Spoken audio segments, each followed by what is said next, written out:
ओम शनि शनिश्चराय नमः। प्रिय श्रोताओं, आज शनिवार के दिन सुनिए शनि देवता की संपूर्ण कथाएं। एक बार एक ब्राह्मण देवता थे। उन्हें सपने में नीली घोड़ी पर सवार एक नीले कपड़े पहने व्यक्ति दिखाई दिया, जिसने कहा, हे ब्राह्मण देवता, मैं तेरे लगूंगा। यह सुनकर ब्राह्मण देवता घबराकर उठ बैठे। अगले दिन फिर यही सपना उन्हें दोबारा आया। अब तो लगातार यह सपना ब्राह्मण देवता को रोज रोज दिखाई देने लगा, जिससे वह परेशान हो गए और मारे चिंता के वह दुबले होने लगे। उनकी पत्नी ने कारण पूछा तो उन्होंने अपने सपने के बारे में बताया। ब्राह्मणी बोली, वे अवश्य ही शनि महाराज होंगे। अब की बार देखें तो यह कह देना, लग जाओ, पर सवा पहर से ज़्यादा मत लगना। उस दिन सपना आने पर ब्राह्मण देवता ने कहा, लग जाओ, लेकिन समय के लिए लगोगे। शनिदेव जी बोले, 7 वर्ष का लगूंगा। ब्राह्मण देवता ने कहा, क्षमा कीजिए शनिदेव, इतना भारी तो मुझसे झेला नहीं जाएगा। तब शनिदेव बोले, 5 वर्ष का लग जाऊंगा। ब्राह्मण देवता बोले, यह भी मेरे लिए ज़्यादा है। शनिदेव बोले, तो फिर आप ही बताइए, 2.5 साल का लग जाऊं। ब्राह्मण देवता ने मना किया। अब की बार शनिदेव कहने लगे, सवा पहर का तो लगूंगा ही लगूंगा। इतना तो कोड़ी कंगली भिखारी भी लग जाते हैं। तब ब्राह्मण देवता ने कहा, ठीक है शनिदेव। अब ब्राह्मण देवता को सवा पहर की शनि की दशा लग गई। ब्राह्मण देवता ने नींद से जागकर ब्राह्मणी से कहा, सुनो, मेरे सवा पहर की शनि दशा लग गई है, इसलिए मैं जंगल में जाकर अपना यह समय बिताऊंगा। मेरे लिए खाने पीने का सामान बांध दो। मेरे पीछे से किसी से लड़ाई झगड़ा ना हो, इस बात का खूब ध्यान रखना। और ज़्यादातर घर में ही रहना। बच्चों का भी ध्यान रखना। इस सवा पहर के समय में कोई अगर तुम्हें गाली दे भी दे तो चुपचाप सुन लेना, बहस मत करना। यह सारी बातें समझा बुझाकर ब्राह्मण देवता जंगल की ओर चले गए। जंगल में जाकर वह एक पीपल के पेड़ के नीचे बैठ गए और हनुमान जी का पाठ करने लगे। एक पहर बीत गया। ब्राह्मण देवता ने सोचा, बाकी बचा हुआ समय भी रास्ते में बीत ही जाएगा, इसलिए वे वहाँ से उठकर चल पड़े। रास्ते में एक बाड़ी में मतीरे लगे देखे। माली ने एक मतीरा खरीदा, पोटली में बांधा और आगे बढ़ गए। आगे जाकर एक आदमी मिला, जो कि वास्तव में शनिदेव ही थे। ब्राह्मण से पूछा, पोटली में क्या है? तो उसने कहा, मतीरा है। शनिदेव, जो एक साधारण व्यक्ति के रूप में थे, वे बोले, दिखाओ। ब्राह्मण ने पोटली खोली तो उसमें से मतीरे की जगह राजकुमार का कटा हुआ खून से लथपथ सिर दिखाई दिया। यह देखकर ब्राह्मण देवता तो घबरा गए। शनिदेव ब्राह्मण देवता को राजा के पास ले गए और कहा कि राजन, इस ब्राह्मण ने तो राजकुमार की हत्या कर दी है। इसके पास पोटली में राजकुमार का ही सिर है। राजा ने कहा, मैं यह नहीं देख सकता, इस ब्राह्मण को सूली पर चढ़ा दो। इधर पूरे राजमहल में इकलौते राजकुमार की हत्या का दुखद समाचार फैल गया और हाहाकार मच गया। ब्राह्मण देवता को सूली पर चढ़ाने से पहले पूछा गया कि अगर उनकी कोई आखिरी इच्छा हो तो वह बताएं। ब्राह्मण देवता ने सोचा, किसी न किसी तरह सवा पहर तो पूरा करना ही होगा। उन्होंने कहा, वह रोज बालाजी की कथा सुनते हैं, मरने से पहले अंतिम बार बालाजी की कथा सुनना चाहते हैं। तब ब्राह्मण देवता को कथा सुनाने का प्रबंध किया गया। कथा कहते कहते सवा पहर बीत गया। शनि की दशा टल गई और दशा टलते ही राजकुमार शिकार खेलकर महल की ओर लौटता हुआ दिखाई दिया। राजकुमार को इस तरह स्वस्थ आता देखकर राजा हैरान और बहुत प्रसन्न हुआ। लेकिन अगले ही क्षण राजा को एहसास हुआ कि उसने तो एक ब्राह्मण को सूली पर चढ़ाने का आदेश दे दिया है। वह ब्राह्मण तो निर्दोष है और किसी ब्राह्मण की हत्या का उस पर पाप लगेगा, दोष लगेगा। यह सोचकर राजा घबरा गया और उसने तुरंत घुड़सवारों को, सैनिकों को ब्राह्मण को आदर सहित वापस ले आने के लिए भेजा। अब ब्राह्मण देवता को सूली से उतारकर राज दरबार लाया गया तो राजा ने उनसे क्षमा मांगी और पोटली दिखाने के लिए कहा। अब की बार ब्राह्मण देवता ने पोटली खोली तो उसमें तो मतीरा ही था। राजा ने इन सब के बारे में पूछा तो ब्राह्मण देवता ने बताया, राजन, मुझे सवा पहर की शनिश्चर की दशा लगी थी, इसी कारण यह सारा तमाशा हुआ। राजा ने पूछा, हे ब्राह्मण देवता, यह दशा कैसे टलती है? तब ब्राह्मण देवता ने कहा, राजा, यह सेठ के लगे तो काला हाथी या काला घोड़ा दान करें, गरीब के लगे तो पीपल की पूजा करें और बोलें, साचा शनिश्चर कहिए, जाके पाँव सदा ही पड़िए, शनिदेव की कहानी सुने, तिल का तेल और काला उड़द का दान करें, काले कुत्ते को तेल से चुपड़ी रोटी खिलाएं और शनिश्चर की दिशा उतर जाएगी।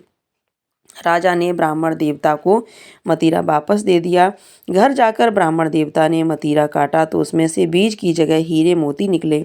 यह देखकर ब्राह्मणी ने पूछा, यह कहाँ से लाए? आप तो कह रहे थे कि शनि की दशा लगी है। ब्राह्मण देवता ने बताया, भाग्यवान, जब दशा लगी थी तो यह मतीरा राजकुमार का सिर बन गया था। उतरती दशा के शनिदेव जी निहाल कर गए हैं। हमें यह शनिदेव जैसे ब्राह्मण की शनि की दशा लगी वैसे किसी को न लगे। आप सब पर अपनी कृपा बनाए रखें। सभी प्रेम से बोलिए, शनिदेव की जय। यह थी शनिदेव की 7.5 की कथा। अब सुनिए शनिवार व्रत की मुख्य कथा। एक बार की बात है कि सभी नवग्रहों में, जिनमें सूर्य, चंद्र, मंगल, बुध, बृहस्पति, गुरु, शनि, राहु और केतु में विवाद छिड़ गया कि इन सब में बड़ा कौन है। सभी आपस में विवाद करने लगे, लेकिन कोई निर्णय निकलने पर देवराज इंद्र के पास थे। निर्णय कराने पहुँचे। सभी ग्रहों को अपने सामने उपस्थित देखकर देवराज घबरा गए। फिर उन्होंने निर्णय करने में अपनी असमर्थता जताई, परंतु उन्होंने यह भी कहा कि इस समय पृथ्वी पर राजा विक्रमादित्य का राज है, जो कि अति न्यायप्रिय हैं। वे ही इसका निर्णय कर सकते हैं। तब सभी यह एक साथ राजा विक्रमादित्य के पास पहुँचे और अपना विवाद बताया। साथ ही निर्णय करने के लिए भी कहा। राजा विक्रमादित्य इस समस्या से चिंतित थे, क्योंकि वे जानते थे कि जिस किसी को भी छोटा बताया वही क्रोधित हो उठेगा। तब राजा को एक उपाय सूझा। उन्होंने स्वर्ण, रजत, कांसा, पीतल, सीसा, रांगा, जस्ता, अभ्रक और लोहे से 9 सिंहासन बनवाए और उन्हें इसी क्रम में रख दिया। फिर उन सब से निवेदन किया कि आप सभी अपने अपने सिंहासन पर स्थान ग्रहण करें। जो भी अंतिम सिंहासन पर बैठेगा वही सबसे छोटा होगा। इसके अनुसार लोहे का सिंहासन सबसे बाद में होने के कारण शनिदेव के बाद में बैठे तो वही सबसे छोटे कहलाए। अब शनिदेव को लगा कि राजा ने ऐसा जानबूझकर किया है, तो वह क्रोध में आकर राजा विक्रमादित्य से बोले, राजा, तुम मुझे नहीं जानता। सूर्य एक राशि में 1 महीना, चंद्रमा 2.25 दिन, मंगल 1.5 महीना, बृहस्पति 13 महीने, बुध और शुक्र 1 महीने विचरण करते हैं, लेकिन मैं 2.5 से 7 साल तक रहता हूँ। बड़े बड़ों का मैंने विनाश किया है। श्री राम की 7.5 आई तो उन्हें वनवास हो गया। रावण की आई तो उसकी लंका को वानरों की सेना से हारना पड़ा। अब तुम सावधान होकर रहना। ऐसा कहकर कोपित हुए शनिदेव जी वहाँ से चले गए और तब अन्य ग्रह भी खुशी खुशी चले गए। कुछ समय बाद राजा की 7.5 आई। तब शनिदेव घोड़ों के सौदागर बनकर वहाँ आए। उनके पास कई सारे बढ़िया घोड़े थे। राजा ने यह समाचार सुनकर अपने अश्वपाल को अच्छे घोड़े खरीदने की आज्ञा दी। उसने कई अच्छे घोड़े खरीदे और एक सर्वोत्तम घोड़े को राजा की सवारी करने को दे दिया। अब जैसे ही राजा उस घोड़े पर सवार हुए, वह घोड़ा सरपट वन की ओर भागा और घने जंगल में पहुंचकर वह अंतर्ध्यान हो गया। अब राजा भूख प्यास से भटकते रहे। तब एक ग्वाले ने उन्हें पानी पिलाया। राजा ने प्रसन्न होकर उसे अपनी अंगूठी दी और वह अंगूठी देकर राजा अपने नगर को चल पड़े। वहाँ उन्होंने अपना नाम उज्जैन निवासी बीका बताया और वहाँ उन्होंने एक सेठ की दुकान में रुककर जलपान किया। कुछ देर रुककर आराम भी किया। भाग्यवश उस सेठ की उस दिन खूब बिक्री हुई। अब सेठ रूप बदलते हुए राजा विक्रमादित्य को अपने साथ अपने घर ले गया। वहाँ पर राजा ने खूंटी पर देखा कि एक हार टंगा हुआ है, जिससे खूंटी निकल रही है। देखते ही देखते थोड़ी देर में पूरा हार गायब हो गया। तब सेठ ने वापस आने पर देखा कि हार तो गायब है। सेठ ने समझा कि बीका ने ही उसे चुराया है। फिर तो सेठ ने कोतवाल के पास उन्हें पकड़वा दिया। अब उस नगर के राजा ने भी राजा विक्रमादित्य को चोर समझकर उनके हाथ पैर कटवा दिए और नगर के बाहर फिंकवा दिया। वहाँ से एक तेली निकल रहा था, जिसे दया आई और उसने बीका को अपनी गाड़ी में बिठाया और वह अपनी जीभ से बैलों को हाँकने लगा। उस समय तक राजा की शनि दशा समाप्त हो गई। ऋतु वर्षा आने पर राजा मल्हार गाने लगे। राजा जिस नगर में थे वहाँ की राजकुमारी मनभावनी को उनका गाना इतना पसंद आया कि उसने मन ही मन प्रण कर लिया कि वह उस राग गाने वाले से ही विवाह करेगी। राजकुमारी ने दासी को राग गाने वाले को ढूंढने भेजा। तब दासी ने बताया कि वह तो एक चौरंगिया अर्थात अपाहिज है। परंतु राजकुमारी नहीं मानी। अगले ही दिन वह भूख प्यास त्याग कर अनशन पर बैठ गई और विवाह करेगी तो उसी से करेगी। बहुत समझाने पर भी जब राजकुमारी नहीं मानी तो राजा ने उस तेली को बुला भेजा और विवाह की तैयारी करने को कहा। फिर तो उसका विवाह राजकुमारी से हो गया। तब एक दिन सोते हुए स्वप्न में शनिदेव ने राजा को दर्शन देकर कहा कि राजन, देखा तुमने मुझे छोटा बताकर कितना दुख झेला है।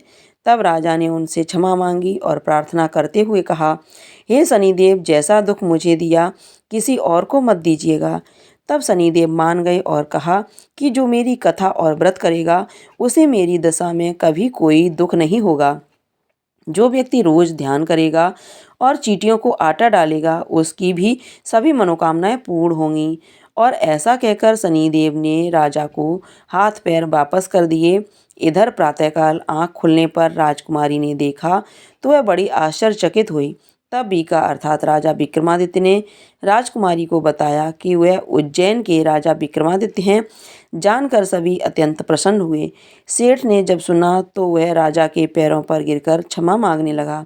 राजा ने कहा कि यह तो शनिदेव का क्रोध था, इसमें किसी का कोई दोष नहीं। सेठ ने फिर भी निवेदन किया कि राजन, मुझे शांति तभी मिलेगी जब आप मेरे घर चलकर भोजन करोगे। तब सेठ ने अपने घर तरह तरह के व्यंजनों से राजा का सत्कार किया। सभी ने देखा कि जो खूंटी हार निगल गई थी वही अब उसे उगल रही थी। सेठ ने अनेक मोहरें देकर राजा का धन्यवाद किया। इसके बाद राजा रानी को लेकर अपने राज्य वापस लौट आए, जहाँ पर उनका खूब धूमधाम से स्वागत किया गया। राजा विक्रमादित्य ने कहा कि उन्होंने शनिदेव को छोटा बताया था, लेकिन वे तो सर्वश्रेष्ठ हैं। तब से राजा विक्रमादित्य के राज्य में शनिदेव की पूजा और कथा रोज होने लगी। शनिदेव की यह दिव्य और प्रेरणादायक कथा अब पूर्ण होती है। जिन्होंने भी श्रद्धा से इस कथा को सुना, उन्होंने न केवल शनिदेव की कृपा प्राप्त की बल्कि अपने पापों का भी क्षय किया।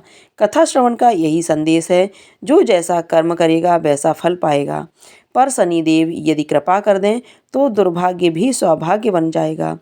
अब आइए हम सब मिलकर शनिदेव से विनम्र प्रार्थना करें। हे कर्मों के न्यायाधीश शनिदेव, हमारे अच्छे बुरे सभी कर्मों को क्षमा कर हमें सही राह दिखाएं। हमारे जीवन से संकट, दरिद्रता, रोग और शत्रुता को दूर कर धैर्य, विवेक, संयम और सफलता प्रदान कीजिए। शनिदेव की कथा सुनने मात्र से मनुष्य को चंद्र दोष, राहु केतु की बाधाएं और समस्त शनि पीड़ा से मुक्ति मिलती है। जो हर शनिवार को इस कथा को सुनते हैं, शनिदेव उनके जीवन की नैया पार लगा देते हैं। ओम सन शनिश्चराय नमः का जप करते हुए कथा को यहीं विराम देते हैं और शनिदेव की यह भक्ति अनवरत चलती रहे। जय श्री राम, जय श्री शनिदेव भगवान की जय। ओम शांति, ओम शांति। प्रिय श्रोताओं, अब आपको सुनाते हैं नवग्रहों की कथा। ज्योतिष शास्त्र में नवग्रहों को बहुत ही महत्वपूर्ण माना जाता है, क्योंकि इन्हीं ग्रहों की चाल के कारण सभी राशियों के जीवन पर सकारात्मक या नकारात्मक प्रभाव पड़ते हैं। लेकिन कथा सुनाने से पहले आपको नवग्रहों के माता पिता के बारे में भी बताते हैं कि इन सभी नवग्रहों के माता पिता कौन हैं। ज्योतिष विज्ञान में ग्रह और उनकी दशा का विशेष महत्व है। यह सभी नवग्रह किसी न किसी क्षेत्र जैसे शिक्षा, ज्ञान, धन, लाभ, हानि इनका प्रतिनिधित्व करते हैं। सबसे पहले ग्रह की बात करते हैं। सूर्य। सूर्यदेव के पिता का नाम कश्यप है। इनकी माता अदिति हैं। पंच देवताओं में सूर्यदेव का विशेष महत्व है। इनकी दो पत्नियां हैं जिनका नाम संध्या और छाया है। शनिदेव भगवान सूर्य के पुत्र हैं और यमराज और देवी यमुना भी इनकी संतान हैं। दूसरे ग्रह हैं चंद्र ग्रह।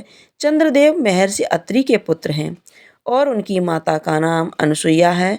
शास्त्रों के अनुसार चंद्रदेव की 27 पत्नियां हैं जो 27 नक्षत्रों का प्रतिनिधित्व करती हैं।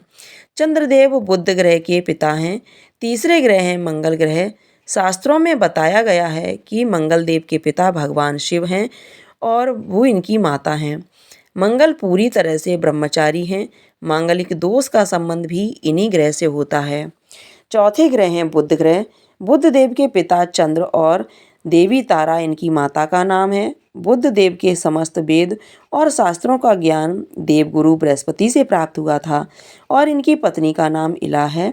चंद्रवंश का प्रारंभ भी इन्हीं से हुआ था। चौथे ग्रह हैं बृहस्पति देव। गुरु बृहस्पति के पिता महर्षि अंगऋषि हैं। सुपा इनकी माता का नाम है और इनकी पत्नी का नाम तारा है। महाभारत काल में मुख्य भूमिका निभाने वाले गुरु द्रोणाचार्य इनके पुत्र माने जाते हैं। शास्त्रों में इन्हें देवताओं का गुरु भी बताया गया है। पांचवें ग्रह हैं शुक्र ग्रह। शुक्र देव के पिता भृगु ऋषि हैं और काव्या माता इनकी माता का नाम है। इन्हें कठिन तप के कारण भगवान शिव से मृत संजीवनी विद्या प्राप्त हुई थी। इनकी पत्नी का नाम जयंती है, जिन्हें देवराज इंद्र की पुत्री के रूप में जाना जाता है। छठे ग्रह हैं शनि ग्रह। शनि देव भगवान सूर्य के पुत्र हैं और इनकी माता का नाम छाया है, लेकिन शनि का स्वभाव अपने पिता के गुणों के बिल्कुल विपरीत है। शनिदेव कर्मों के अनुसार फल प्रदान करते हैं और इनकी पत्नी का नाम धामिनी है। सातवें ग्रह हैं आठवें ग्रह के रूप में राहु और केतु को जाना जाता है, जो कि समुद्र मंथन के समय तक अमृतपान करने से पहले तक स्वरभानु थे।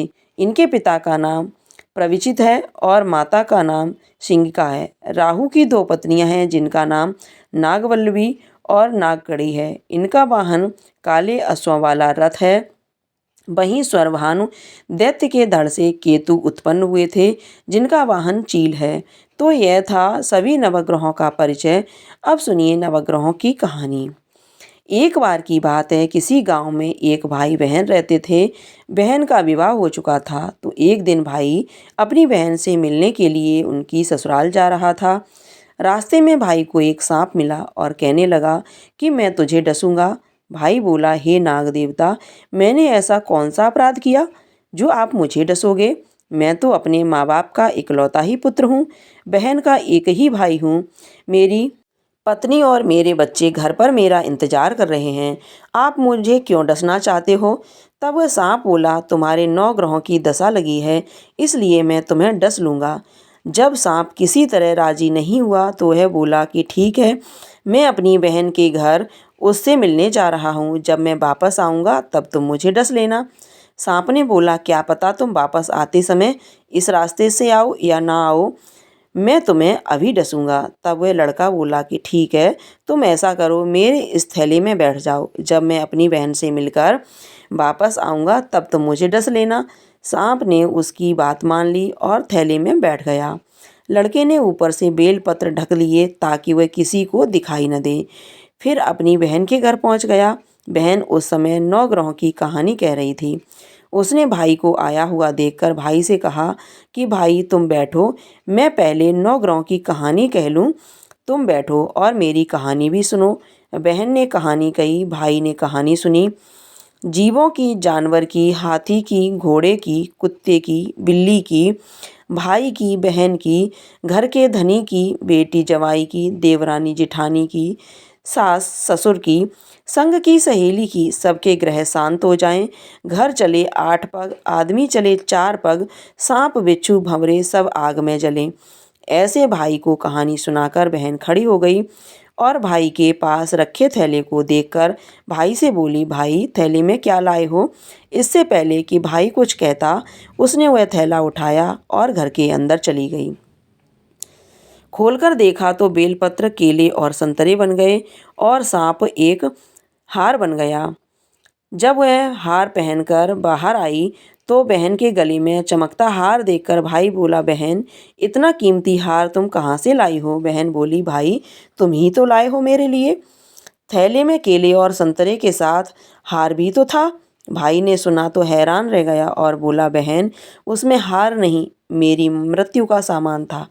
ऐसा कहकर उसने सारी बात अपनी बहन को बताई और फिर बहन कहने लगा कि बहन, यह तेरे ही 9 ग्रहों की कहानी का प्रभाव है जो वह सांप हार बन गया था। यह हार तू ही रख ले। कुछ दिनों के बाद बहन के घर रहने के बाद जब भाई वापस चलने लगा तो बहन बोली, भाई तुमने नवग्रहों की दशा लगी है, तुम घर जाकर भाभी से कहना कि वह नवग्रहों की कहानी कहे। ऐसा कहकर उसने अपने भाई को विदा किया। भाई जब अपने घर पहुंचा और जाकर अपनी पत्नी से बोला कि सुनो, हमारे नवग्रहों की दशा लगी है, हम नवग्रह की कहानी रोज कहा करेंगे, मैं कहूँगा और तुम सुनना, तुम कहोगी तो मैं सुनूंगा। फिर बोला, जाओ 1 लोटा जल भरकर लाओ, साथ में चावल और चीनी के दाने भी लेकर आओ। उसकी पत्नी सारी सामग्री ले आई। कहानी कही, जीव की, जानवर की, हाथी की, घोड़े की, कुत्ते की, बिल्ली की, देवरानी जेठानी की, सास ससुर की, घर के धनी की, बेटी जवाई की, भाई बहन की, सबके नवग्रह शांत हो जइयो। घर चले 8 पग, आदमी चले 4 पग, सांप बिच्छू भंवरे सब आग में जल जइयो। सभी नवग्रहों को नमस्कार है। जैसे 9 ग्रहों की दशा भाई की उतरी, वैसे ही इस कहानी को कहते सुनते और हुंकारा भरते सबकी उतरे। सभी पर 9 ग्रहों की कृपा बनी रहे। अब सुनिए शनि चालीसा। जय गणेश गिरजा सुवन, मंगल करण कृपाल, दीनन के दुख दूर करे, कीजे नाथ निहाल। जय जय जय श्री शनि देव प्रभु, सुनो विनय महाराज, करो कृपा हे रवि तनय, राखो जन की लाज। जयत जयत शनि देव दयाला, सदा करत भक्तन प्रतिपाला। चारे भुजा तनु श्याम बिराजे, माथे रतन मुकुट छवि छाजे। परम विशाल मनोहर भाला, टेढ़ी दृष्टि भ्रकुटि विकराला। कुंडल श्रवण चमा चम चमके, हियमाल मुक्तन मणिदम के। कर में गदा त्रिशूल कुठारा, पल बीच करें आ रही संगारा। पिंगल कृष्णा छाया नंदन, यम कौड़स्थ रौद्र दुख भंजन। सौरी मंद शनि दस नामा, भानुपुत्र पूजय सब कामा। जा पर प्रभु प्रसन्न होए जाई, रंग कौराव करे क्षण माई। पर्वत हूँ तृण होए निहारत, तृणहूँ को पर्वत कर डारत। राज मिलत बन राम ही दीन्यो, के कई कीमति हर लीन्यो। बनऊ में मृग कपट दिखाई, मातु जानकी गई चुराई। लखनई शक्ति बिकल कर डारा, मचिगा दल में हाहाकारा। रावण की गति मति बौराई, रामचंद्र सो बैर बढ़ाई। दियो कट करि कंचन लंका, बज बज रंग बीर की डंका। नृप विक्रम पर तुम पगधारा, चित्र मयूर निगल गया हारा। हार 9 लखा लाग्यो चोरी, हाथ पैर डरवायो तोरी। भारी दशा निकृष्ट दिखायो, तेली घर को लू चलवायो। विनय राग दीपक मह कीने, तब प्रसन्न है प्रभु सुख दीने। हरिश्चंद्र नृप नारी बिकानी, आपऊ भरे डोम घर पानी। तैसे नल पर दशा सिरानी, भूंजी मीन कूद गई पानी। श्री शंकर गयो जब जाई, पार्वती को सती कराई। तनिक बिलोकत की हरि रीसा, नभ उड़ गयो गौरी सुत सीसा। पांडव पर दे दशा तुम्हारी, बची द्रौपदी होते उगारी। कौरव के भी गति मति मार्यो, युद्ध महाभारत कर डार्यो। रवि के मुख में धरि तत्काला, लेकर कूद पर्यो पाताला। शेष देव लख बिनती लान लाई, रवि को मुख ते दियो छुड़ाई। वाहन प्रभु के साथ सुजाना, जग दिग्गज गंधर्व मृग स्वाना। जम्बुक सिंह आदि नखधारी, सो फल ज्योतिष कहत पुकारी। गजवाहन लक्ष्मी ग्रह आवे, है ते सुख संपत्ति उपजावे। गर्दव हानि करे बहु काजा, सिंह सिद्धि करे राज समाजा। जम्बुक बुद्धि नष्ट कर डारे, मृगदेह कष्ट प्राण संहारे। जब आवई प्रभु स्वान सवारी, चोरी आदि होए डर भारी। तैसे 4 चरण यह नामा, स्वर्ण लोह चांदी और तामा। लोह चरण पर जब प्रभु आवे, धन जन संपत्ति नष्ट करावे। समता ताम्र रजत शुभकारी स्वर्ण सर्व सुख मंगल भारी। जो ये शनि चरित्र निति गावे कबहु न दशा निकृष्ट सतावे। अद्भुत नाथ दिखावे लीला जो पंडित सुयोग्य बुलवाई। विधिवत ग्रह शनि ग्रह शांति कराई। पीपल जल शनि दिवस चढ़ावत दीप दान दे बहु सुख पावत। कहत राम सुंदर प्रभु दासा शनि सुमिरत सुख होत प्रकाशा। पाठ शनेश्वर देव को की हो भक्त तैयार करत पाठ 40 दिन हो भव सागर पार। प्रेम से बोलिए शनिदेव भगवान की जय, नवग्रह देवता की जय।